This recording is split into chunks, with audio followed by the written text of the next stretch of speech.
All right, let's begin and let's kick off by exploring how we can unlock opportunities for the sector through innovation and also technology. And we'll be starting with 3 keynotes. Now, before I welcome the Chief Executive Officer of the Saudi Tourism Authority, Fahd Hamidaddin. Let's watch this teaser video. Enjoy, ladies and gentlemen. Assalamu alaikum.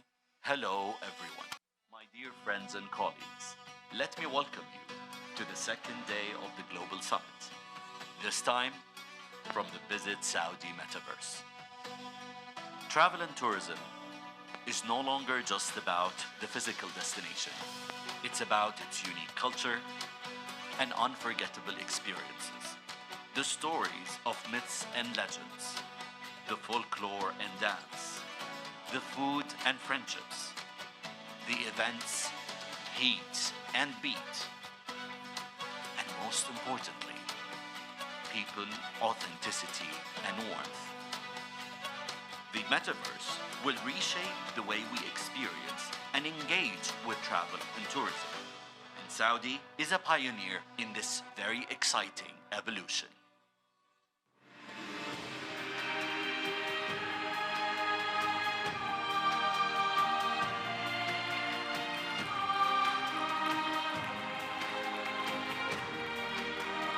Good morning. Good morning.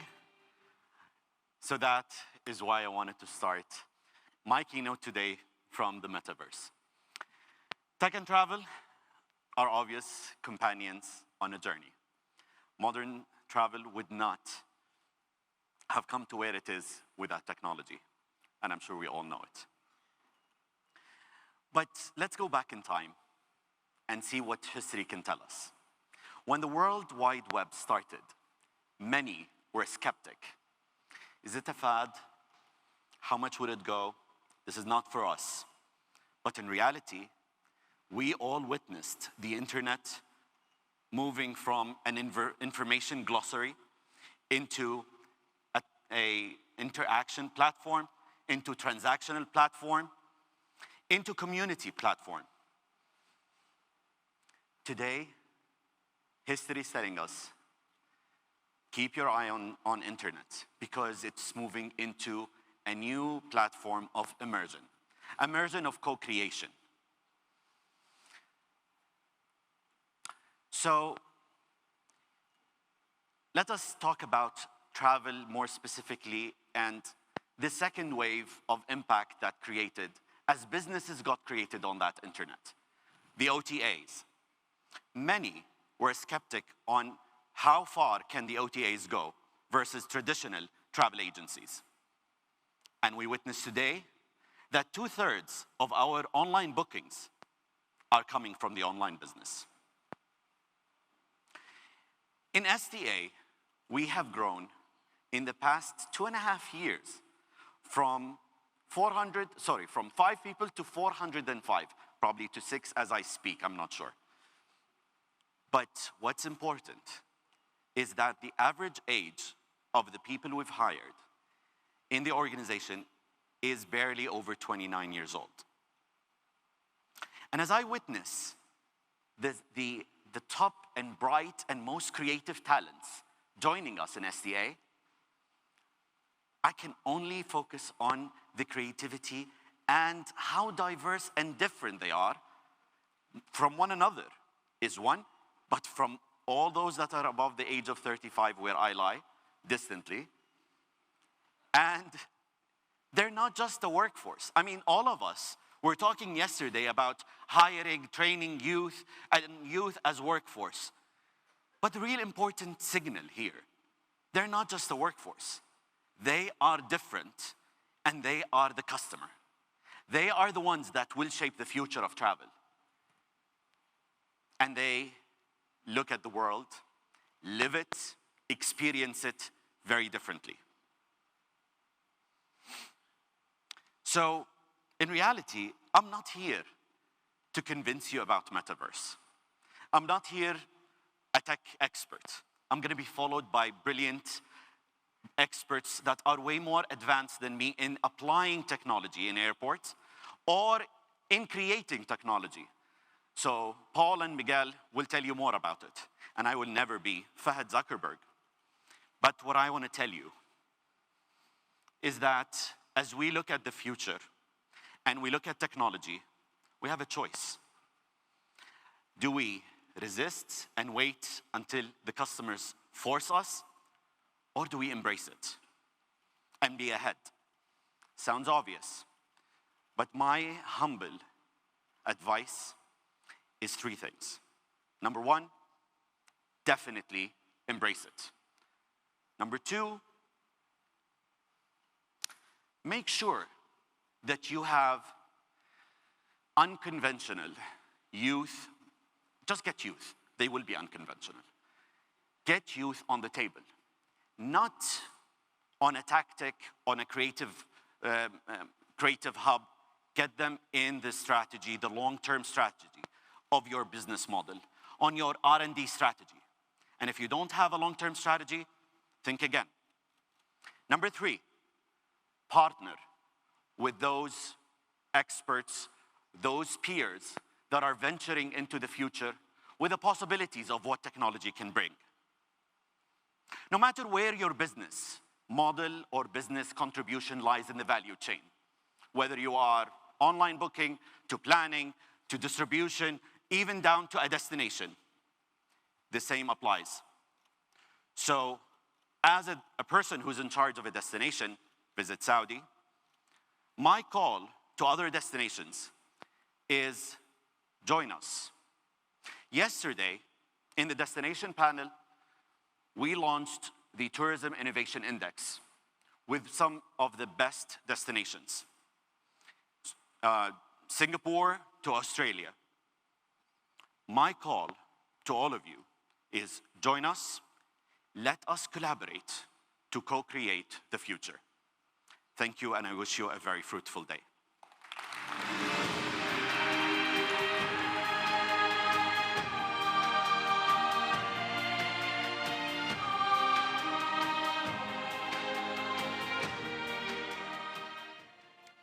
And now I would love to welcome the Chief Executive Officer of Dubai Airports, Paul Griffiths. The stage is yours. Welcome.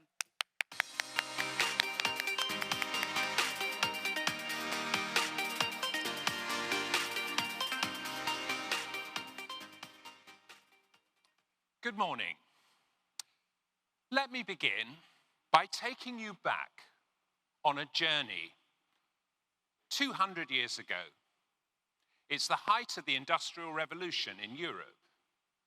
Rapid technical change is transforming nations from a largely rural economy to one dominated by industry and machine manufacturing. Whilst the marvels of technological change introduced new ways of working, they also changed the lives of millions and fundamentally transformed society. The rapid growth of urbanization created the cities in which we live today. In a very short space of time, important developments in transportation and communication, including the steam locomotive, the steamship, the automobile, the aeroplane, the telegraph, and radio, gave birth to the foundations of modern society. Against the backdrop of this rapid change, a young entrepreneur decided that workers in cities needed to use their day off to escape the crowding of the cities into the green of the countryside. He created the first recorded journey involving all-inclusive travel arrangements, and in 1841 took a group of 571 people on a day trip between Leicester and Loughborough in the UK, using the then innovative new railway system over the colossal distance of 12 miles. The package included meals and, intriguingly, music played on brass instruments. In the USA alone, the number of people traveling overseas at that time was less than 1,000 per year. Today, that figure is 25 million. And then, as now, the motives for organized travel were virtuous and a force for good. Travel was intended to broaden the mind and help people out of the drudgery of everyday life. Travel and tourism has always been fueled by innovation. The development of the railways in the 19th century providing the first real boost in affordable mobility. Then, during the next 100 years, innovations in mobility continued to develop, the horse and carriage giving the way to the motor car. Interestingly, at the turn of the 20th century, electric cars outnumbered gasoline cars by almost 2 to 1, and 100 years later, still had a range of about 10 miles. And then, of course, came the invention of the aeroplane. The pace of innovation intensified in the 20th century, the time of great ocean liners and fast, comfortable, long-distance rail travel, shrinking the globe and fueling the romance of travel. Technical innovation reached a particularly high point just over 50 years ago. In 1969, the confluence of ambition, craft, and skill created the first flight of Concorde, the maiden voyage of the QE2 ocean liner between Southampton and New York, the inauguration of the Boeing 747 jumbo jet, the first steps on the moon, and the Harrier vertical takeoff jump jet. However, it took one more year for the most revolutionary development in travel and tourism, which arguably has had a much greater influence on the 1.5 billion annual international journeys recorded in 2019.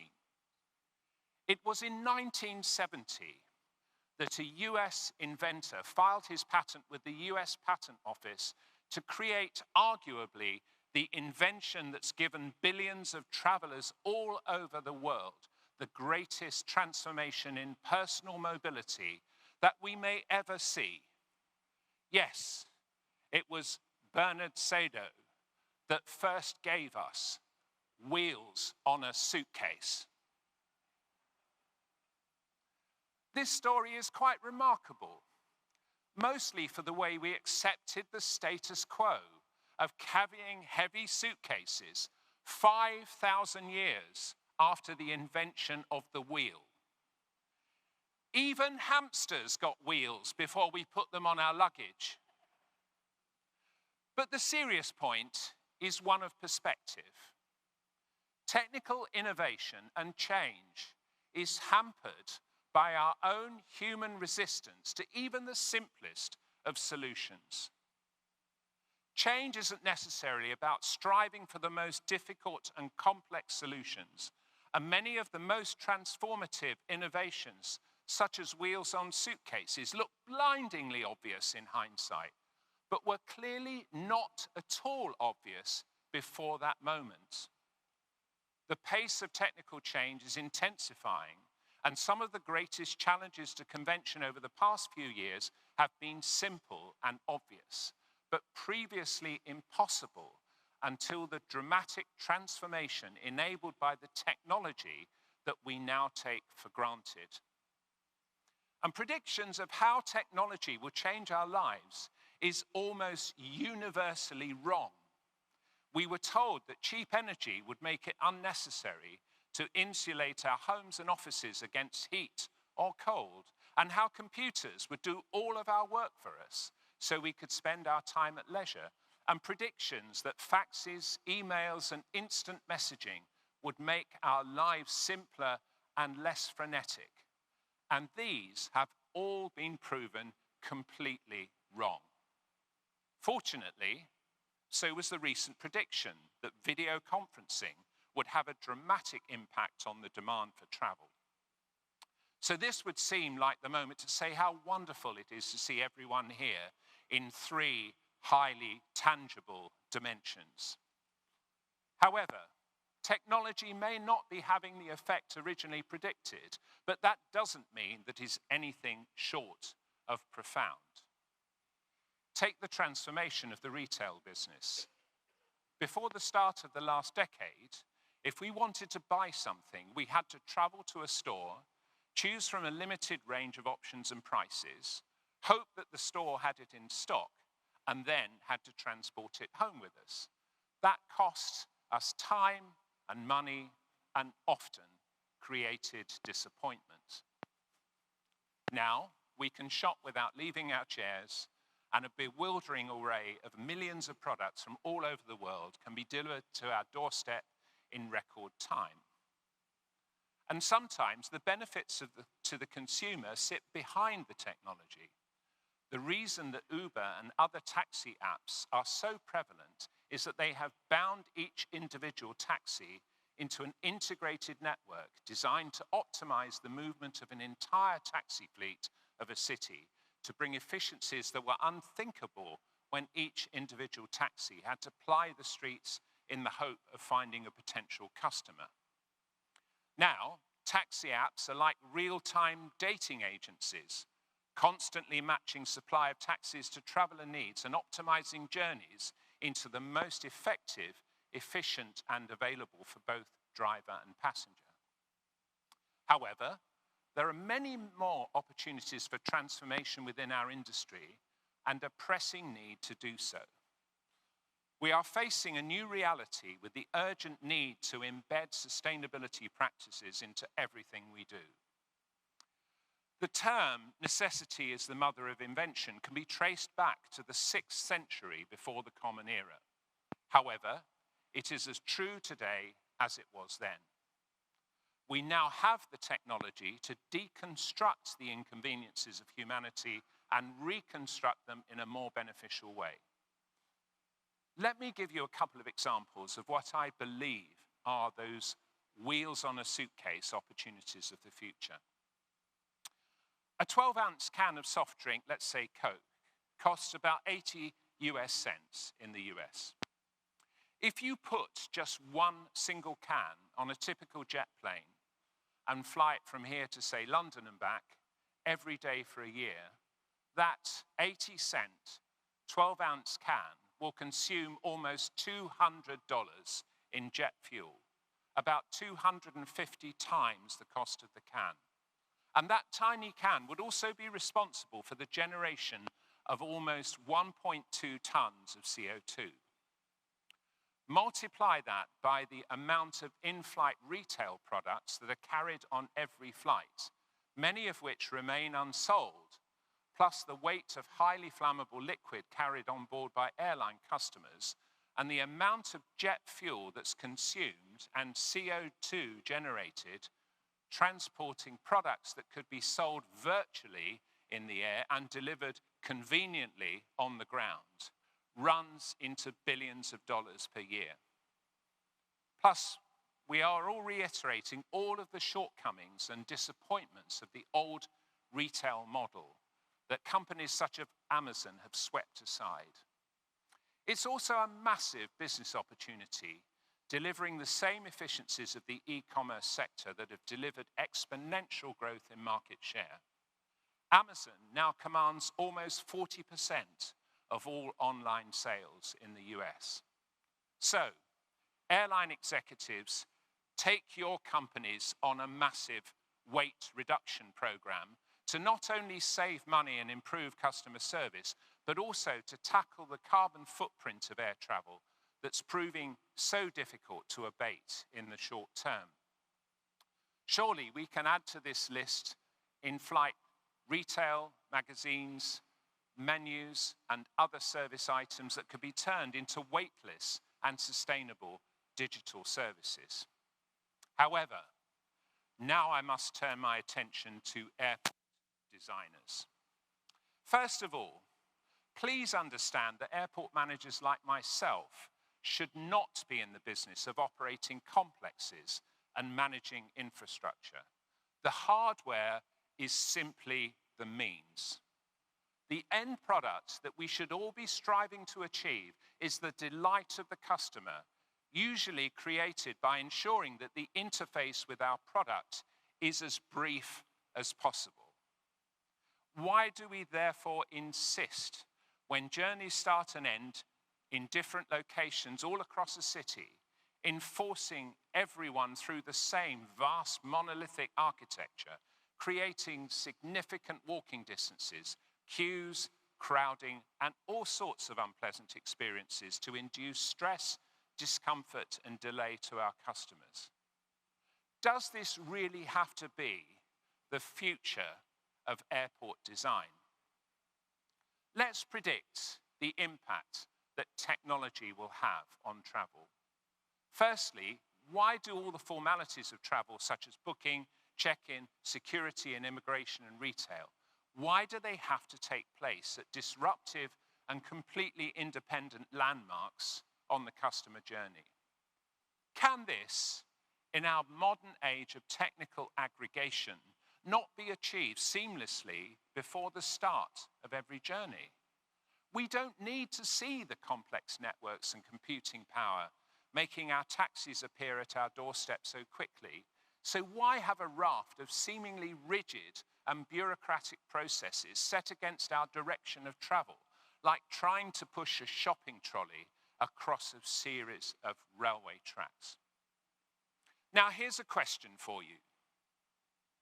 Why do airports and airlines need to force every passenger through a single point for check-in, security, and immigration?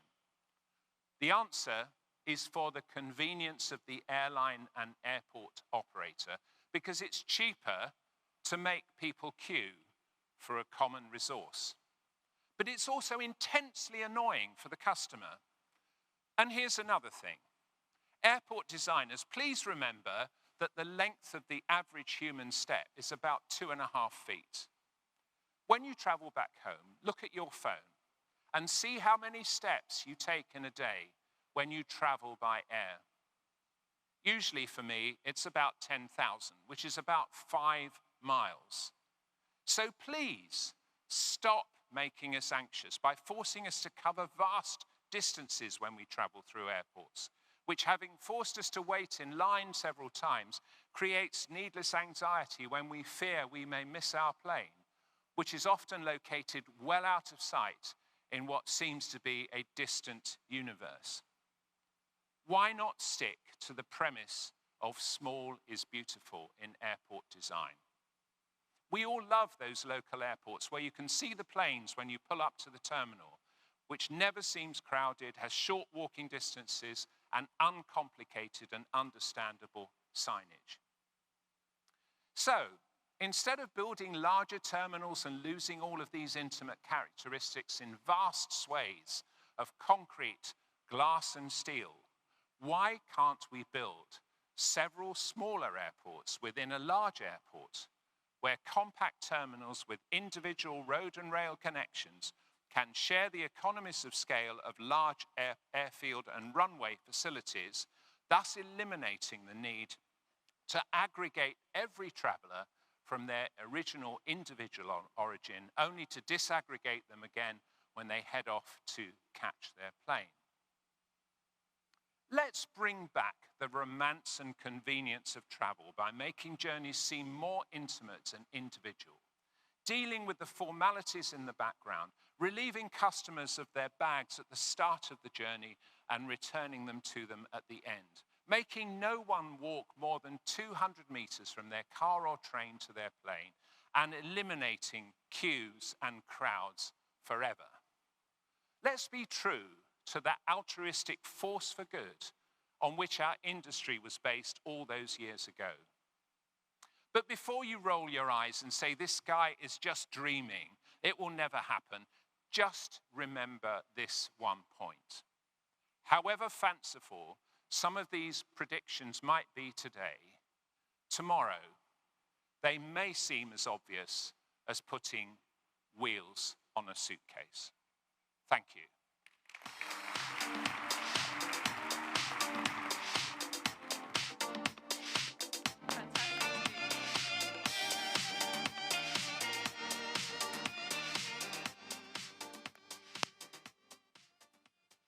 Thank you so much, Paul. And that was such a fantastic speech. I love the story about the wheels on a suitcase. And I can't believe it took 5,000 years after the invention of the wheel for that to happen. Incredible.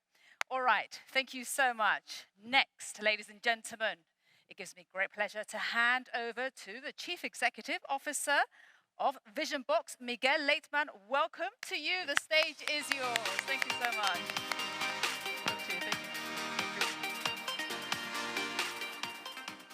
Good morning, everybody. I hope you can hear me. First of all, I would like to thank the organization, WTTC, to invite a supplier, a company like VisionBox that provides seamless and contactless technologies for airports and aviation, to be in this forum and to have 5 minutes of stardom to be able to speak to ministers, ex-ministers, secretaries of state. I'm going to take this opportunity to involve you and engage you everything you can do with technology and with innovation. But I also want to draw your attention that it's not about innovation and technology, it's about the dreams and experiences of passengers and the willingness to make all of this ecosystem in the aviation industry to work together. A little bit the speech that you, Excellency, have initiated. And instead of speaking about details and difficult, complex wordings, I would like to speak about examples, tangible examples. We started 10 years ago implementing biometric technologies, image processing for border control, and basically extracting biometric data from passengers and using it to automate and digitize the border control process. Not inventing a new process, but automizing it. And at that point, the industry was facing and moving away from or in the direction of iris technologies and the fingerprint technologies that were extremely highly available and secure and precise. But there was a different business case that eventually would be more important to look at, which was the existing and the existence of biometric documents, electronic passport, where inside the chip, the only available biometrics available was a face.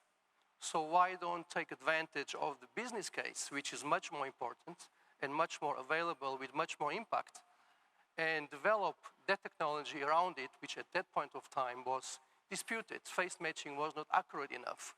Face matching was not available. But what is more important, the use case, the business case, or technology?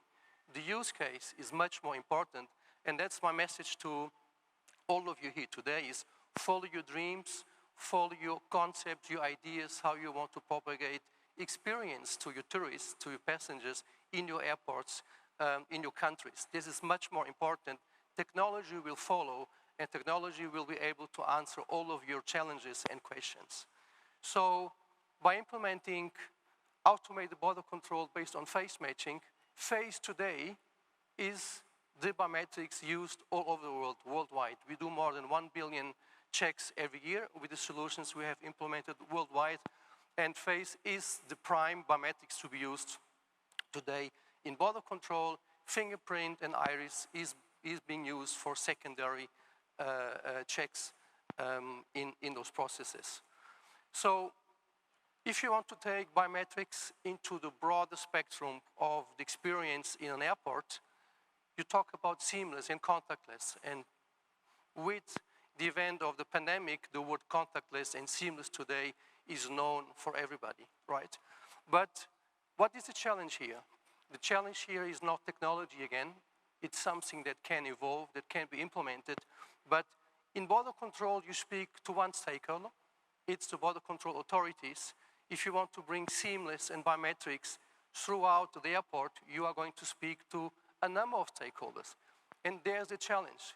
If you want to speak with border control entities, if you want to deal with airlines, if you want to deal with airport operators, as Paul was mentioning, those guys, they don't like each other. Those guys don't speak to each other. Those guys have different objectives in their business model, right? An airport operator wants to maximize the dwell time of the passenger in the airport. An airline would like to have the passengers expedited as quick as possible to the airplane. Border control authorities would like to have as much more secure, eventually a closed border control. How do you bring those entities together? And that's the challenge of seamless and contactless today. It's about providing a platform, a real common use platform. Common use not for the club of airlines, but common use for the sense of the passenger-centric, of the passenger experience. It's him that we want to dedicate the experience of traveling. It's not to the airlines, it's not to the airport operators, it's not even to border control authorities. It's focusing technology, solutions, infrastructures that makes the life of the passengers easy, comfortable, and a positive experience. So my pledge here is to look and to understand how technology can be used to provide that integration of the different objectives of the different stakeholders that operate and take care of tourists and passengers throughout their travel experience. Let me give you some examples to finalize. Quite close here in Dubai Airport, Terminal 3, you have a seamless implementation in operation today. As a passenger, you approach the manual counter and you are being identified by your name. How come and how cool can that be? You walk up to the counter and the hostess on the other side of the counter identifies you, knows your name, and supports you and helps you in the boarding process. The rest is like magic. You walk away, you walk through border control, you do not have to present any document, you just walk through that channel, and everything is being made behind the stage. That's cooperation between stakeholders. You can go to the lounge, you don't need to address yourself, you have a very easy access through biometrics, and you can use all the time that you want to experience either the airport or the lounge. The airport and the airline can contact you, can advise you on the change of a gate. Ultimately, you walk up to the boarding gate. You don't have to show any travel document, any passport.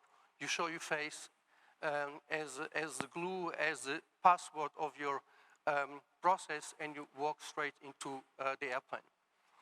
That's just one example of partnerships between different stakeholders in an airport operation. Another example, which also is in operation already, is combination between AirAsia as one of the world's biggest airlines and Malaysia Airport.